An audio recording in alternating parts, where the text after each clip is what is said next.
ప్రజలకు ఏ కష్టం వచ్చినా నేను ముందుంటానని వైఎస్ఆర్సీపీ పార్టీ రాజ్యసభ సభ్యులు సుభాష్ చంద్రబోస్ తనయుడు పిల్లి సూర్యప్రకాష్ అన్నారు. రామచంద్రాపురం నియోజకవర్గంలో దళితుల ఆత్మీయ సమావేశం సోమవారం జరిగింది. ఈ సందర్భంగా ఆయన మాట్లాడుతూ, నన్ను ఈ 7 రోజులు మోయండి, వచ్చే 5 సంవత్సరాలు నా భుజాల మీద మోస్తారని, నేను ఇచ్చిన మాట తప్పనని, జగన్మోహన్ రెడ్డి ప్రభుత్వం అందరికీ కావాలని, సంక్షేమ పథకాలు అందరికీ కొనసాగాలంటే వైసీపీ ప్రభుత్వం రావాలని చెప్పారు. ఈ కార్యక్రమంలో అమలాపురం ఎంపీ రాపాక వరప్రసాద్ పాల్గొని సూర్యప్రకాష్ ని మీరందరూ గెలిపించుకోవాలని, అలాగే ఎంపీగా నన్ను కూడా గెలిపిస్తారని కోరారు. ఈ కార్యక్రమంలో రామచంద్రపురం మండలం, కె గంగవరం మండలం, కాజలూరు మండలం దళిత సర్పంచ్లు, ఎంపీటీసీలు, వార్డు మెంబర్లు, ముఖ్య నాయకులు, మహిళలు, కార్యకర్తలు పాల్గొన్నారు.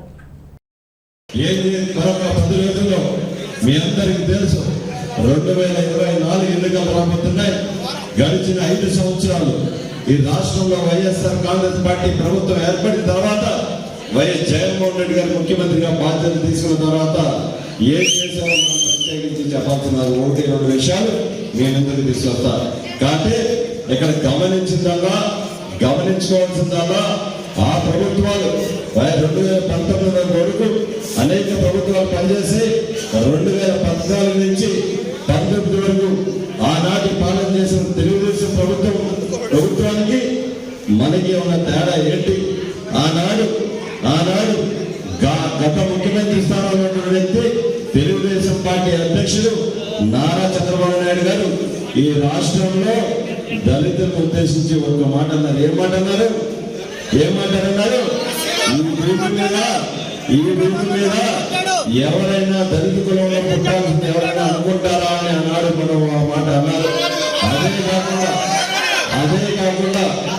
అదే కాకుండా అధికారం లేదా కొత్తగా రాష్ట్రం ఏర్పడినప్పుడు 2014లో కొత్తగా రాష్ట్రం ఏర్పడి ఎన్నికలు వచ్చినప్పుడు రాష్ట్రం ఏర్పడిన తర్వాత విజయవాడ నడిపొడ్డున అంబేద్కర్ గారి విగ్రహాన్ని ఈ రాష్ట్రానికి దిక్సూచిగా ఏర్పాటు కుటుంబ చరిత్ర ఒకసారి చూసుకోవాలి. అంటే ఒక బ్రాండ్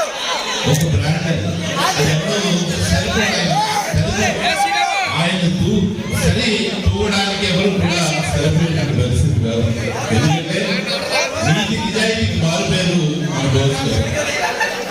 బోస్ గారు. ఎవరైనా ఈ రోజుల్లో రాజకీయ నాయకులు పదవి వదలంటే ప్రాణాలైనా అవుతుందని పదవి వదలను. కానీ బోస్ గారు అయితే రుణప్రాయంగా నేనే వెళ్ళాను.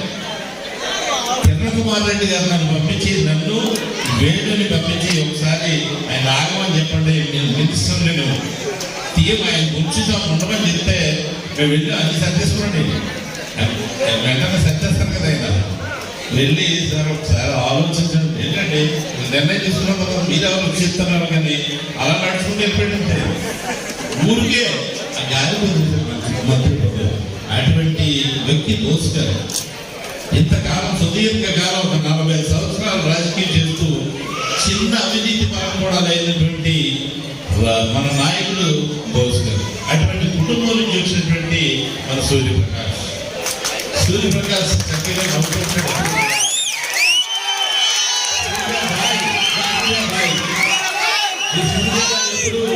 నవ్వుతూనే పలకరిస్తా